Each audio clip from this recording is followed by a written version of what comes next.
تاریخ اسلام کے طالب علم جانتے ہیں کہ دین میں خلافت کی اہمیت کیا ہے اور یہ خلفائے راشدہ کے عہد زیرین کے بعد کن کن گھاٹیوں سے گزر کر بالآخر 1922 میں ختم ہو کر اہل اسلام کے دل پر وہ گھاؤ لگا گئی جس کے زخموں سے آج بھی خون رس رہا ہے۔ اگرچہ یہ حقیقت اپنی جگہ ایک وجود رکھتی ہے کہ جناب امام حسن رضی اللہ تعالی عنہ کے بعد تاریخ اسلام میں ملوکیت کا عمل دخل شروع ہو گیا تھا، لیکن اس کے باوجود ایک زمانے تک مسلمان حکمران خود کو خلیفہ ہی کہلاتے تھے، جس کی وجہ سے دنیا میں ہمارا ایک بھرم قائم رہا۔ مگر بدقسمتی سے یہ خستہ عمارت بھی ایک صدی قبل اس وقت زمین بوس ہو گئی جب ہندوستان کے کریا کریا میں یہ نعرہ گونج رہا تھا کہ بولیں اماں محمد علی سے جان بیٹا خلافت پر دے دو۔ ناظرین، آپ دیکھ رہے ہیں اسپریڈ دی اسلام، جس نے آج کی اس زیر نظر ویڈیو کے لیے تاریخ میں سب سے طویل عمر رکھنے والی خلافت عثمانیوں کو اپنا موضوع سخن بنایا ہے، جس میں اس عہد کے سرسری جائزے کے ساتھ ساتھ اس معاہدے کا بھی خاص طور پر تذکرہ کیا جائے گا جو کہ اس کے خاتمے کے وقت اتحادی قوتوں اور اس کے شکست خوردہ حکمران کے درمیان طے ہوا تھا، جس کی عمر 100 سال مقرر کی گئی تھی، اور ہم جانتے ہیں کہ یہ مدت آئندہ سالوں میں ختم ہو جانے والی ہے، جس کے بعد نہ صرف عالم اسلام بلکہ پوری دنیا میں ایک بہت بڑی تبدیلی کے مواقع موجود ہیں۔ لیکن اصل موضوع کی جانب بڑھنے سے قبل ہمارے اس قافلہ تحقیق و جستجو میں نئے شامل ہونے والے ساتھیوں سے درخواست ہے کہ وہ پہلے چینل کو سبسکرائب کر کے ساتھ موجود گھنٹی کی علامت کو بھی دبا دیں تاکہ اسی نوع کی ہماری دیگر ویڈیوز بھی ایک خودکار نظام کے ذریعے آپ تک پہنچتی رہیں۔ معزز ناظرین، بنو امیہ کی حکومت کے خاتمے کے بعد 132 ہجری میں خلافت بنو عباس کا قیام عمل میں آیا، جو کہ قریب 5 صدیوں تک قائم رہی، اور اس زمانے میں بغداد نہ صرف علم و حکمت کا گھر تصور ہوتا تھا بلکہ اس کا شمار دنیا کی طاقتور ترین حکومتوں میں بھی ہوتا تھا، جس کو ہارون الرشید اور مامون الرشید جیسے خلفاء نے قوت و حشمت کی بلندیوں تک پہنچا دیا تھا۔ لیکن فطرت کے اس اصول یعنی ہر کمال رزوال کے تناظر میں جب 8ویں خلیفہ معتصم باللہ کے بعد عباسیوں نے محض ہوس اقتدار کو اپنا مطمع نظر بنا لیا تو ہلاکو خان کے ہاتھوں اس کا بھی خاتمہ ہو گیا، اور یہ تاریخ اسلام کا وہ خونی باب ہے جس کو رقم کرنے کے لیے شیر کا کلیجہ درکار ہے۔ لیکن چونکہ آج کا ہمارا موضوع خلافت عثمانیہ ہے جس نے اسی راک سے جنم لیا، سو ہم اسی تک محدود رہتے ہوئے ابھی اس سے صرف نظر کریں گے۔ ناظرین محترم، عین ان لمحات میں جب بلا لحاظ عمر و جنس مسلمانوں کا خون بغداد کی گلیوں کو سیراب کر رہا تھا اور تاتاریوں نے صرف مسلمانوں پر زندگی حرام کر دی تھی کہ ایک دیندار گھرانے میں ایک بچے نے آنکھ کھولی اور اس کے والدین نے نومولود کا نام عثمان رکھا، جس سے ان نامہربان موسموں میں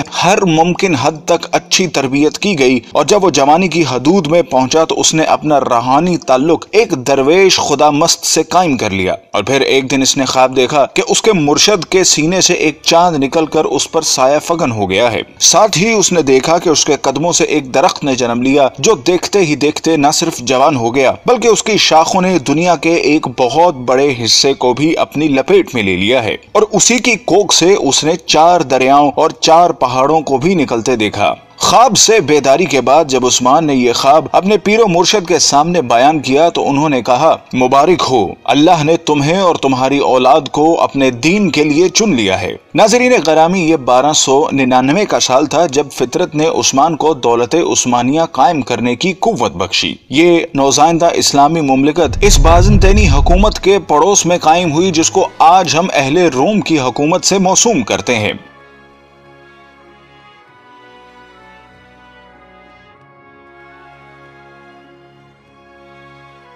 قابل قدر ناظرین، عثمان، جس کو ترک آج بھی غازی عثمان کے نام سے یاد کرتے ہیں، کا عہد حکومت ایک مثال کے طور پر پیش کیا جاتا ہے جس میں عدل و انصاف کی حکمرانی تھی۔ غازی عثمان نے اپنی زندگی میں ایک ایسی سلطنت کی بنیاد رکھی جو کہ آنے والی کئی صدیوں تک قائم رہی۔ یہ عظیم حکمران جب 1226 میں اس دنیا سے رخصت ہوا تو اس نے موت سے قبل اپنے بیٹے اور خان کو جو نصیحت کی وہ آج بھی کتب تاریخ میں ایک بہترین ضابطے کی صورت میں موجود ہے۔ اس نے کہا کہ جہاد فی سبیل اللہ اللہ کو قائم رکھتے ہوئے ہمیشہ دین اسلام کا پرچم سر بلند رکھنا اور ہمیشہ عدل و انصاف پر قائم رہنا۔ اس نے کہا کہ میری نسل سے جو شخص بھی اسلام سے بے وفائی کا مرتکب ہوگا تو وہ روز حشر رسول اللہ صلی اللہ علیہ وسلم کی شفاعت سے محروم رہے گا۔ اور پھر اس کے بعد 627 سال تک دولت عثمانیہ پر اسلامی خلافت قائم رہی، جس دوران کئی ایک نامور حکمران آئے جنہوں نے اس کی آبیاری کرتے ہوئے اسے دنیا کی ایک عظیم سلطنت میں بدل دیا۔ اور پھر آنے والے وقت نے ثابت کیا کہ عثمان کے خواب میں آنے والے دریاؤں میں دجلہ، فرات، نیل اور دریائے دینوب شامل تھے،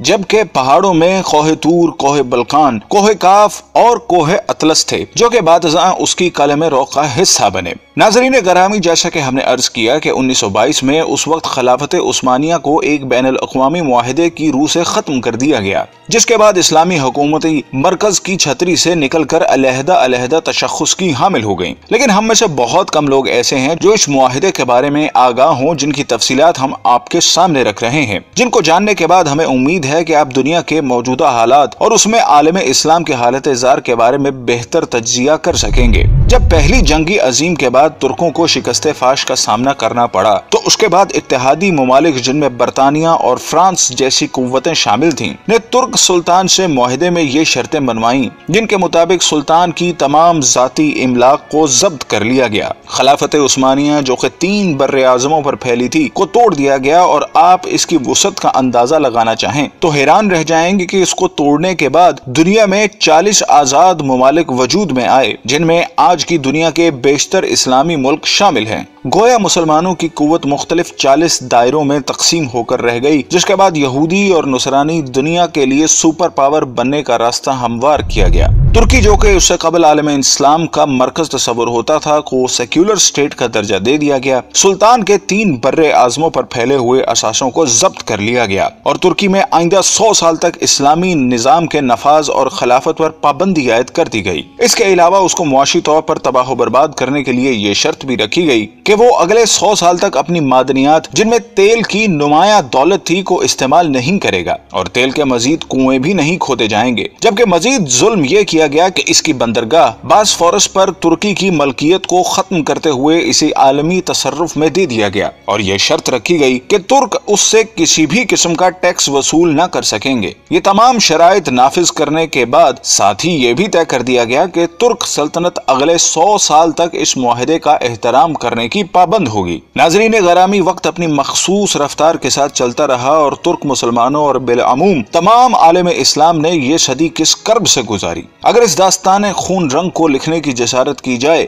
تو ظاہر ہے ایک پوری کتاب کی ضرورت پڑے گی، لیکن یہ عہد پرآشوب اپنی تمام تر حشر سامانیوں کے ساتھ اب اپنی آخری سانسیں لے رہا ہے، اور اب مزید کچھ سال بعد ترکی اس معاہدے سے آزاد ہونے والا ہے، جس نے 100 سال تک اس کی آزادی کو اس سے چھینے رکھا۔ لیکن جو وقت قریب آ رہا ہے تو اسلام مخالف قوتوں کی راتوں کی نیند میں خلل آنے لگا ہے کہ اس معاہدے کے بعد دنیا میں ایک بار پھر نئے دور کا آغاز ہونے والا ہے، جس کی طاقتور شہادتیں ترکی کی موجودہ قیادت، جو کہ مرد حر طیب اردغان کا قول و عمل دے رہا ہے۔ ہر چند کے گزشتہ 1 صدی میں ترکی کو اسلام سے دور رکھنے کی ہر ممکنہ کوشش کی گئی، لیکن اس کے باوجود حالات گواہی دے رہے ہیں کہ وہ چنگاری جس کو اغیار نے اپنی مکاری سے دبانے کی سرتوڑ کوششیں کی، وہ ایک بار پھر شعلہ بننے کے لیے بےتاب ہیں۔ بلکہ اگر طیب اردغان کے طرز عمل پر ذرا سا بھی غور کریں تو یہ بات کھل کر سامنے آتی ہے کہ برما کا معاملہ ہو یا کشمیر کا مسئلہ، سب سے پہلے مسلمانوں کے حق میں جو آواز بلند ہوتی ہے وہ طیب اردغان کا نعرہ مستانہ ہوتا ہے۔ بلکہ حال ہی میں جب امریکی صدر ٹرمپ نے پاکستان کے خلاف زبان کھولی تو اس کی مذمت بھی سب سے پہلے ترکی کی سرزمین ہی سے کی گئی، اور جب یہ معاہدہ اپنی موت مر جائے گا تو پھر حالات کیا رخ اختیار کریں گے، اس کا اندازہ لگانا کوئی زیادہ مشکل کام نہیں۔